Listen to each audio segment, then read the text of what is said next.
You ever have one of those mornings where you wake up thinking it's going to be just another peaceful day, and then out of nowhere, you're almost arrested for trespassing on your own land?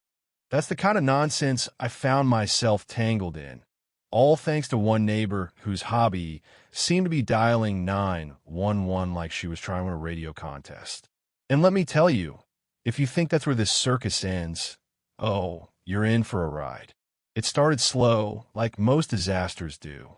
There I was, living in what I thought was a little slice of paradise, a cabin on Lake Serenity, Minnesota. Nothing flashy, just an old A-frame my granddad built in the 60s. Smelled like cedar and memories, with dock boards so worn you could almost see every story carved into them. I get up at dawn, breathe in that sharp pine air, hear the loons calling across the water, and for a few sweet years, all the world's troubles seemed to bounce right off these old bones. Until Brenda moved in. I called her Hurricane Brenda for a reason.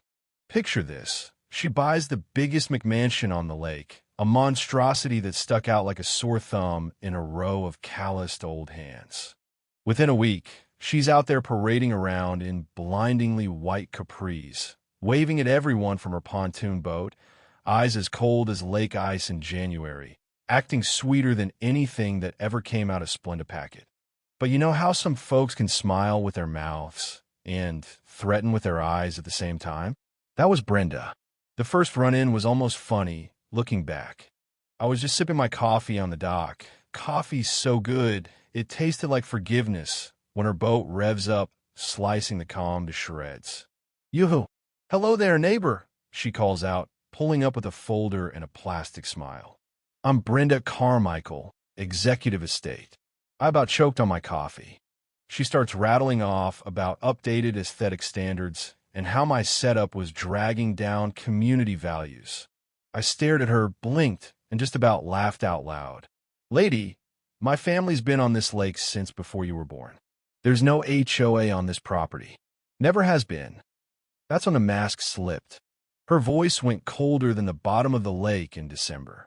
"We'll see about that, won't we, soldier boy?" She gunned it out of there, her wake slamming my dock so hard it spilled my coffee. That was my first taste of what was coming. Brenda didn't play fair, and she sure as hell didn't play nice. A few days later, I found an envelope taped to my door. Looked official. All seals and case numbers, blood-red letters screaming Homeowners Association violation. According to her paperwork theater, I owed $500 for not meeting dock standards, and if I didn't pay, she'd slap a lien on the property. I laughed, because anyone who's ever dealt with real county paperwork knows a scam when they see one. But I knew most folks around here might not spot the difference. So I started digging. Turns out Brenda's HOA was just her and a handful of her vacation rental buddies, all trying to run the lake like their own personal fiefdom. She filed all sorts of paperwork, but legally, she had as much authority over my property as a duck has over a speedboat. What she did have was a knack for intimidation and a knack for finding the most vulnerable folks to push around. I started hearing from others, retirees, young families, even old Florence down the way. Each one had their own Brenda horror story. And let me tell you, the stories weren't just about nasty notes or nasty looks. She'd threatened to sue folks for bird feeders, accuse people of harassment for parking too close to her place, even tried bribing the code enforcement guy, Tom, with a consulting fee just for looking the other way. The more I learned, the angrier I got. Not just for me, but for everyone she'd been bullying. So I did what any good Army logistics man would do. I gathered the troops. We started calling ourselves the Truth Squad, because if you're going to fight crazy, you might as well lean into the drama. There was Janet, the retired librarian, who organized our paperwork better than the Pentagon. Tom at the marina, Florence with her memory sharper than a fishhook, and Dave, who moonlighted as a private eye when he wasn't fixing boat motors. Together, we started piecing together the puzzle, documenting every dirty trick, every bounced check, every bogus complaint she'd filed. The tipping point came one Tuesday morning when 2 squad cars showed up at my place at dawn, blue lights bouncing off the cabin walls. Brenda's standing on her deck in a pink bathrobe, pointing at me like I'm a wanted man. The cops looked like they'd rather be anywhere else, but duty's duty. So they asked for my ID and started reciting accusations of trespassing and threats. I sat him down, poured him some real coffee, and laid out my secret weapon, deeds, security footage, witness statements, the whole timeline of Brenda's nonsense. You ever see a cop try not to laugh in front of his partner? That's what Sergeant Peterson looked like, shaking his head as he watched video of me helping old Florence with her fishing gear while Brenda lurked behind her blinds. By then, even the authorities were sick of her games. And thanks to Dave's digging, we uncovered the kicker. Brenda didn't even own the place she was renting. She'd fallen behind on rent, violated a dozen clauses in her lease. And guess who owned the property? Me. My granddad, God rest him, had left it all tied up in a trust, and the $800,000 McMansion was part of that trust. For 3 years, she'd been funneling rent right into my account through a management company without ever realizing the guy she was trying to run off was her own landlord. Let that sink in. All that drama, all those threats, and every time she mailed a check, she was paying the very man she'd spent months harassing. If irony were gold, I'd have her tired right then. Now, you'd think that'd be the end, right? Truth revealed. Karma served? Not quite.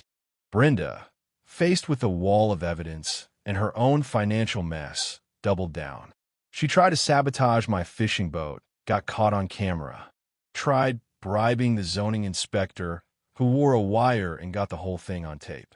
Even tried to whip up a conspiracy theory at the town meeting, shouting about harassment and discrimination. Florence, bless her heart, shut her down with a line so perfect it could have come out of a movie. Honey, I've lived here 60 years. You're the problem. It all came to a head at the town council meeting, where the whole community showed up. Cameras rolling, county officials in the back row, neighbors holding their breath. I laid out every piece of evidence: property deeds, business records, lease violations, footage of property damage, and copies of every bounce check Brenda had left around town. The room erupted. Brenda's lawyer tried to play the victim card, but nobody was buying it. When I handed her the eviction notice, 30 days to pack up and go, the applause nearly shook the rafters. Justice, when it finally lands, feels like fresh air after a long storm. Brenda left in a U-Haul packed with designer bags and broken promises, and for the first time in months, Lake Serenity lived up to its name again.